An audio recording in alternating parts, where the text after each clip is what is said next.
Who are some day three sleepers from the 2023 NFL Draft you should keep on your radar for fantasy football from rounds 4 through 6? It's time to break it down right here and right now as we begin another edition and close another week of Locked On Fantasy Football. Are Locked On Fantasy, your daily NFL fantasy podcast. Part of the Locked On Podcast Network. Your team every day.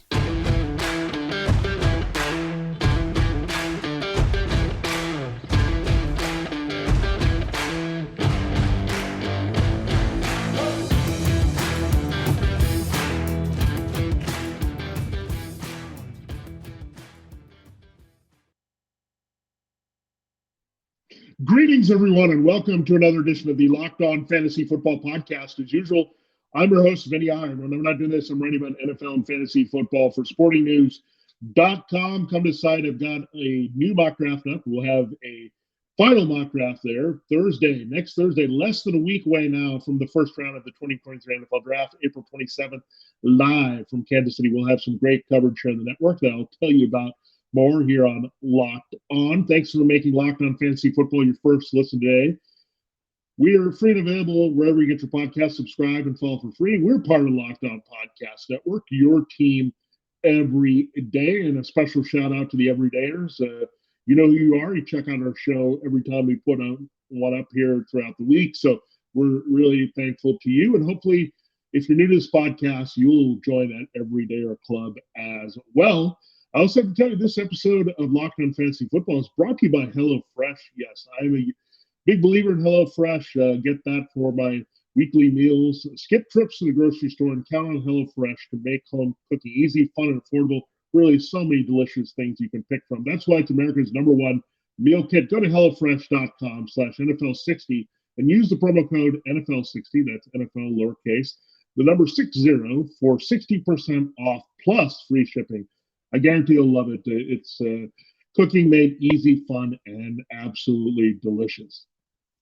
All right, it is time to see who have some nice value here from rounds 4 through 7 in the draft. These are some sneaky sleepers that you should keep an eye on. We know that you cannot sleep on late round players in fantasy football, and knowing that some of these guys become top fantasy football picks. We've seen it with a lot of guys before. It's not a surprise.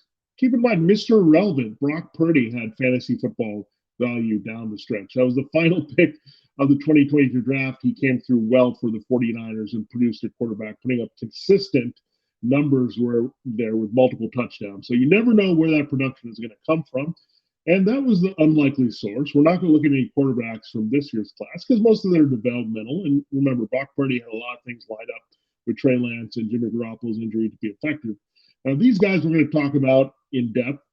They are closer to production than we think if they are in the right landing spots here based on their talent. So we're going to explore these players.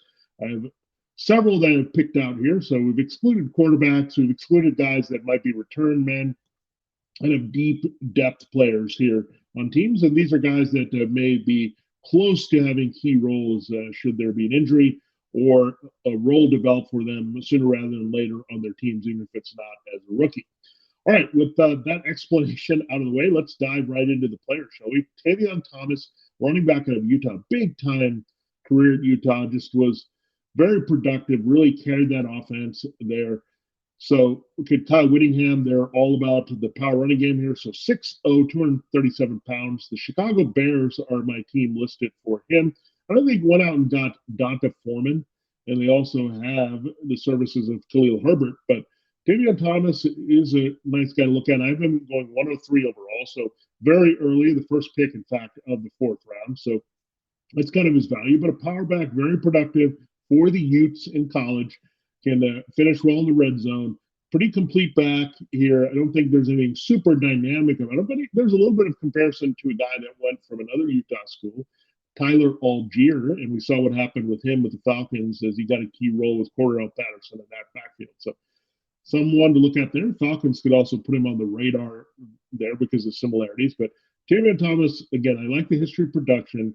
I like what you see is what you get from him. Pretty decent all-around back. There's not necessarily explosive juice to his game, but he's going to get the yards where they're really built off the blocking. So I really like him as someone to watch depending on his landing spot. Now, I have a perfect landing spot for the next running back we'll talk about. It's Eric Gray out of Oklahoma, a very good receiver here. And we know Oklahoma's running backs have been very productive in the NFL in various forms. Most recently, Ramondre Stevenson. Stevenson was a big back that showed a bit of receiving juice. So Gray is a smaller back. He had 5'9", 207. The Browns have not brought back Kareem Hunt. They've also not bringing back for sure Dennis Johnson, who signed with the Jaguars. So they need some depth behind Nick Chubb, especially some receiving ability. And Eric Gray can provide that. So I think this is a perfect team and player fit. The Browns don't want to invest too highly in a running back with some other needs and also not having that early draft capital in 2023. So Eric Gray would be that type of player. Good change of pace, can be very effective in the receiving game. Of course, we look at that at half and full point PPR leading leagues, but I think he can be more than that in that situation of Browns as they're looking for a plus handcuff there with some explosiveness. So can Eric Gray, Oklahoma backs, I mean, it's hard not to go with them given the history here. There's only a few guys that haven't lived up to expectations. Part of it has been just not getting the role in the NFL, but Eric Gray will definitely have a dedicated role based on his receiving ability. Another guy in a similar vein that's a change of pace, but I think can hold up a little bit better at early downs is Tyjae Spears out of Tulane. Some people have him higher on the board. I'm a little bit conservative with running backs. I'm not going to push them too high because the value, supply and demand says you can get them in good spots here. And besides, you have Devin Achane and some other guys that we like, Zach Evans and Tank Bigsby, some other backs we like for different reasons ahead of Spears.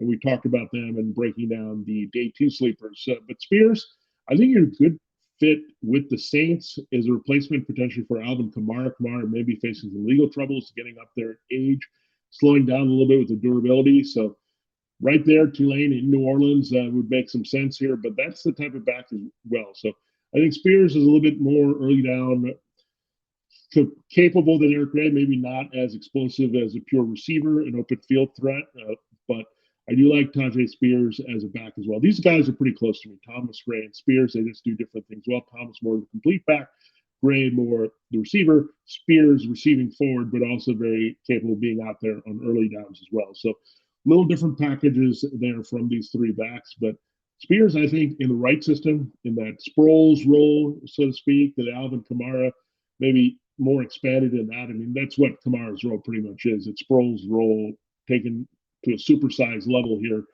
in a smaller package. So Spears is a guy that you look at, and keep in mind Alvin Kamara was an unheralded draft pick as well out of Tennessee when the Saints took him, and we saw what happened there. So not saying he's definitely going to go to the Saints, but definitely a possibility, say, with the Broncos, with the Sean Payton and Joe Lombardi offense going there. We talked about the Chargers maybe looking for someone in the Austin Eckler vein. We did say that Zach Evans made a lot of sense for them, but Spears also could be on the radar. So that's the type of back you get with Gray and Spears, except Spears, I think, can be a 15 to 20 touch back, where I think Gray is more of a 10 to 12 touch back, and that's where the difference is here if they get that opportunity with their talent. All right, there you have a breakdown of the top three sleepers I have from my board on day 3. These are fourth-round picks. Thomas, Gray, and Spears, in my opinion. We'll look at some wide receivers, tight ends as well as several more running backs here in our final 2 segments here as we break down the late round picks that will have sleeper appeal on fantasy football in the right situation. I do have to tell you that something exciting is coming to Built.com. Now we only have to wait one day. It's tomorrow. That's right. Tomorrow, Saturday, April 22nd. I don't have all the details yet, but the excitement is real. It's something you won't want to miss. If you know how Built works, they have the most incredible protein bars in the world. They do these amazing flavor drops with unreal flavors and limited quantities. So mark your calendars. That's tomorrow. And wake up and check it out at Built.com on Saturday, April 22nd. That's tomorrow. Be one of the first to discover what all the hype is about. I can't wait to see what this new flavor is because we know all the great flavors. The classic flavors are amazing at Built.com, but the new flavors also just as exciting. So make sure to use the promo code LOCKEDON15 when you're there. That's LOCKEDON15. All caps, locked on, all one word with the number 15, and you'll get 15% off your order there at Built.com. All right, let us continue the show and break down what we have with the late round sleepers that we need to keep an eye on here for fantasy football purposes. I have Raheem Jarrett as a listed guy here as well. We talked about in the first round that you have Zay Flowers and those type of slot receivers that are pretty good technicians. But Raheem Jarrett out of Maryland, 6'0", 192, can fill that void. If the Vikings decide not to go wide receiver early in my latest mock draft, I then think about Zay Flowers or Jackson Smith-Njigba, two different guys, one from Boston College, one from the Big Ten. Well, Jarrett also was very productive in the Big Ten, playing on the east side. We know the Vikings had a good history with a former Maryland receiver, Stephon Diggs, before he moved on to the Bills and got traded there. So, again, Maryland has produced some decent receivers. We look at not only Diggs, but DJ Moore has come through pretty well as a productive player out of the Terrapins program. So, different style of offenses and different times here, but Jared has that ability inside outside, 6'1", I like that size. It's kind of the wheelhouse of being able to be versatile in the NFL, line up inside outside, make some plays. So Jared definitely has some ability all around here. Look, he's not as explosive as those other receivers, and I think that's what separates those early round receivers from these guys, that they have higher upside with ceiling. But these guys can find niches as well and be productive, and Raheem Jarrett is someone we're looking for. The next receiver I have a little bit different, 6'2", 203. It's Xavier Hutchinson from Iowa State, another intriguing offensive program there out of the Big 12. And the Jaguars could be on the radar for him. They need a little bit of receiving depth. They'll get Calvin Ridley this year after that trade became official with the Falcons, with Ridley reinstated. They also lost Marvin Jones, so they need a replacement for him. Hutchinson would be a good guy to look at there. So that's kind of the type of player you're getting. Occasional guy that can come through in the red zone, make a few big plays when needed, be just a guy that can line up and stick around the league as a depth player for many years, the way that Marvin Jones has been. Jones has also spiked as a starter, we know, at times in Cincinnati and Detroit. Now he's back with the Lions. So, again, we know Marvin Jones has had a nice career there. The Jaguars need to think about getting that type of receiver into the mix with Calvin Ridley and Evan Ingram and Zay Jones, and Hutchinson would fall right into that mix. The next receiver I have is 6'0", 192, so the same size out of the Big Ten as Raheem Jarrett, Trey Palmer from Nebraska. So you can do a little bit of everything. The Chiefs looking to replace what they had at Juju Smith-Schuster. I figure you'll see Kadarius Toney and Sky Moore have bigger roles, but this is the type of receiver the Chiefs really like to develop here. So kind of not a mighty might, a little bit bigger than that, but has some good technical abilities here to help Patrick Mahomes. So again, I like these two receivers. Again, they're not going to light it up, but they're going to be able to light up in a lot of places and be productive in the right systems. And definitely, they land with the Vikings, Chiefs, those type of systems, Seahawks, another team you look at that might be looking for wide receiver depth if they don't regress in the first round or second round. This is where you're looking at here later in the draft. Now, going back to running back, I like Dwayne McBride out of Alabama, Birmingham, UAB, 5'10", 209 pounds. The Ravens, I think, could use some depth. They're pretty much stuck on J.K. Dobbins, Gus Edwards, and their special teams guy, Justice Hill. But again, this is a lot of durability issues, even with Hill there in the mix. But we know Dobbins can't stay healthy, Edwards can't. So we're going to watch the Ravens closely, not just for Dwayne McBride, but any of these type of backs that land there. We're going to have that with great interest. We saw that that's a very key role. We saw Tyson Williams. Remember him? He had a brief stint as the starting running back there. They cycled in some other veteran running backs, but the Ravens are a team definitely to watch for that good sleeper fit. And McBride can do a little bit of everything. Good back and again, swing backup that you're looking at that has some upside if there's an injury to a starter.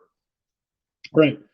Going to tight end. Tight end is a very deep class and a lot of guys that can be starters in this league. I like Tucker Kraft out of South Dakota State, 6'5", 254 pounds, classic size. The Chargers could be going after Dalton Kincaid or Michael Mayer early, but they might be too early on Kincaid in the first round or too late on Mayer. So they might be looking later in the draft. And Tucker Kraft would fit that role, fill the bill.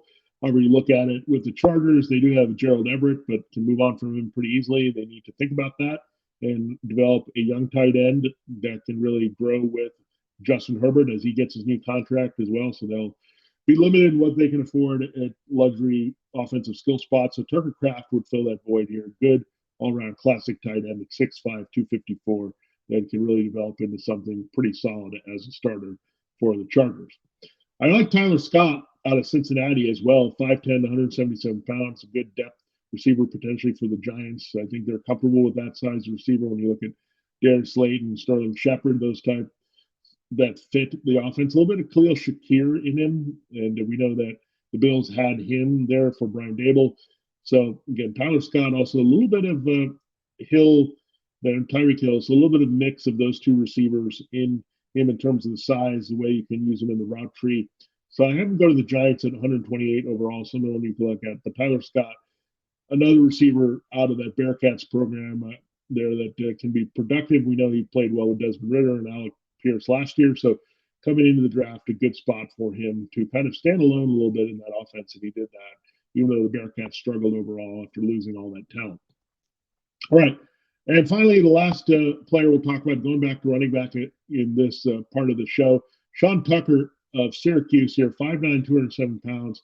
I think he would fit a lot of teams as a compact power back. He's running bigger than his size here, much like we have with Eric Gray, who can do that as a bit of a change of pace, but very similar size. They're, in fact, the same dimensions as they weighed in at the combine. So Sean Tucker out of Syracuse, good production there, good complementary back to someone such as Tony Pollard. That's why I have him going 129 to the Cowboys. All right, there you have a look at some more sleepers. We will close, look at some deep guys as we go into round 5, well into round 5, and into the beginning of round 6 here to look at. So, yeah, there's a lot of depth at offensive skill position. It goes across the board here, running back, wide receiver, and tight end. So excited to close the show talking about that. I'm also excited to tell you about a draft special here. The mock draft is on here for Locked On. The NFL mock draft special is here. It's bigger than ever. Follow along. All 32 teams first pick in the 6-episode Ultimate Mock Draft experience. Only Locked On can deliver. All episodes are available now on Locked On NFL Draft on YouTube or wherever you listen to podcasts. Subscribe and follow for free on YouTube, just like you would with Locked On Fantasy Football. Okay, it's time to close the show and break down some more sleepers. We'll go a little bit more rapid fashion here to get you through all the players. A.T. Perry is a guy that's been rising out of Wake Forest because of his size, speed, vertical ability, 6'4", 198 pounds. I like him to go to the Bears, maybe that vertical threat. I know they did get DJ Moore, so that changes it a little bit, but how much do they trust Chase Claypool here? And looking at Darnell Mooney coming off injuries, so maybe a little bit of depth, spread the field to go there, but definitely a guy that is on the boards, rising here late, and could end up well going before 136, but 6'4", 198, A.T. Perry. Another receiver rising after a pro day and some workouts. Jonathan Mingo showing some good speed here, 6'2", 220 pounds. Good value for the Bills if they want to go after him on day 3. They're definitely in the market for a receiver. I don't think they'll use a high pick, given they have Khalil Shakir and Gabe Davis to help Stephon Diggs right now. It's not terrible. It's not the worst situation. So I think looking for a bit of a sleeper here that can maybe be on the outside, be an upgrade over Gabe Davis, who's proved just to be kind of an outside big play guy occasionally, but not as consistent. So Mingo would be in that role. Maybe you push Davis to a guy you spread the field with to make a few big plays. So you like him as a good fit with the Bills. Jonathan Mingo out of Ole Miss, and we know that program has a very strong history of wide receivers. Speaking of strong histories at a particular position, University of Miami, Florida, tight end. So we know going back to Jeremy Shockey and Kellen Winslow and Bubba Franks and some of the guys that came out of this program. Well, there's another tight end of note this year. It's Will Mallory. I do like him, 6'4", 239 pounds. I have him go to the Panthers. The Panthers did get Hayden Hurst in free agency. They also are holding on to Ian Thomas and Tommy Tremble. But Will Mallory, good developmental tight end with some receiving upside that you can look at for sure there. And I think in the right situation, he can develop nicely and be maybe that offline guy that makes a few plays for a team and maybe carve out a bigger role from there. I also like a running back, Henry Miller out of TCU, 5'11", 215 pounds, played on the national champion runner-ups here. So I like him with the Rams. The Rams should be in the market for running back here. Cam Akers is there, but maybe needs some depth and some contingency there given Akers' injury history. So Henry Miller getting a lot of attention. he's like A.T. Perry, a guy that could go a lot earlier than that. But I am going 167 to the Rams. Chase Brown popped up on the radar out of Illinois to be more effective, 5'9", 209 pounds.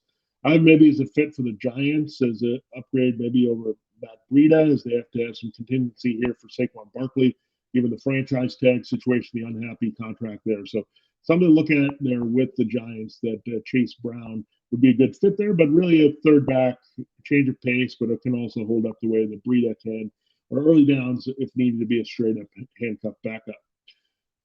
Israel Abikanda from Pittsburgh had a good pre-draft season, including his pro day, turned some heads there. Pretty good overall back here that is getting some appeal and in the right system can be very effective. And he'll be on the radar for the Bucs. I know they have Rachaad White and Keyshawn Vaughn and some depth there from their young running backs they've drafted here as they move on from Leonard Fournette. But there could be a little bit of an opportunity there for running back to step in. So Abikanda, a very good spot again. Another riser that the Bucs might have to take a little bit earlier. Another team here to get that in the lineup, 5'10", 216.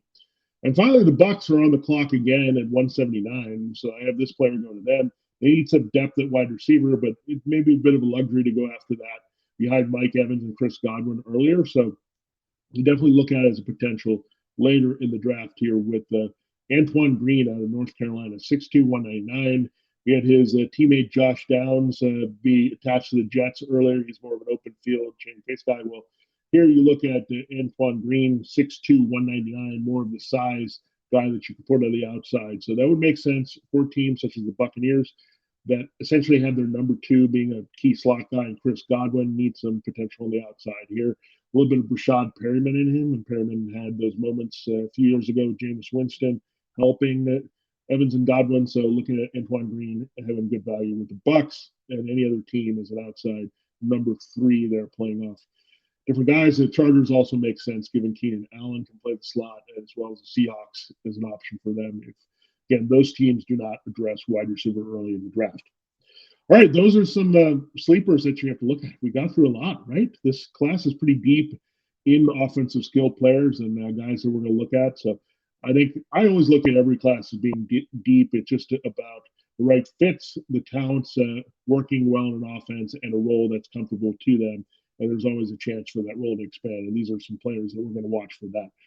Thanks for making Locked On Fantasy Football your first listen every day. Every day, this is a good chance to take it all in. If you missed anything this week on the show, we really broke it down for you. We had my mock draft analysis. We're also looking at day 2 and day 3 sleepers. So all kinds of good stuff to break down the potential fantasy value of a lot of key players here. So check it out. And if you do that, you'll have something to push you through the weekend. And I hope you have a great weekend here. We're only a few days away from the draft, so we'll have full draft analysis for you next week, including a post-draft big deal there from the first round next Friday. So big week ahead. We're talking more drafts, setting things up here for these teams and what they can do to improve themselves here in 2023.